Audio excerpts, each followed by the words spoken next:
गोऱ्हेंचं म्हणणं सिद्ध करावं, त्यांनी जे काही म्हटलंय, अन्यथा त्यांनी माफी मागावी। नीलम गोऱ्हे यांच्या विरोधात सुषमा अंधारे आक्रमक झाल्यात। नीलम गोऱ्हेंविरोधात अब्रू नुकसानीचा दावा दाखल करणारे उद्धव ठाकरेंची प्रतिमा मलिन केल्याचा गोऱ्हेंवर यावेळी सुषमा अंधारेंनी आरोप केलेला। नीलम गोऱ्हेंनी मर्सिडीज कुठून आणली असा सवाल करत सुषमा अंधारेंनी माफी मागण्याची मागणी यावेळी केलेली आहे। नीलम गोऱ्हेंनी मर्सिडीज कुठून आणल्या, कारण त्या तर पीएमटीने ये जा करायच्या। नीलम गोऱ्हेंचा असा कोणता व्यवसाय आहे की ज्यामुळे त्यांची 2-250 कोटीची प्रॉपर्टी वाढली?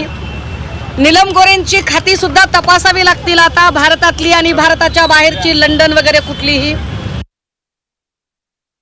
नीलम गोऱ्हे म्हणजे कुणी गल्लीतली लल्लू पंजू बाई नाहीये। नीलम गोऱ्हे पक्षाने ज्यांना 4 वेळाची आमदारकी दिली आणि ज्यांना विधान परिषदेच्या सभापती पदापर्यंत पोहोचवलं, अशा एका महिलेकडून आलेलं वक्तव्य आहे। त्यामुळे त्यांचं वक्तव्य इतकं बेसलेस आणि इतकं बेताल असू शकत नाही।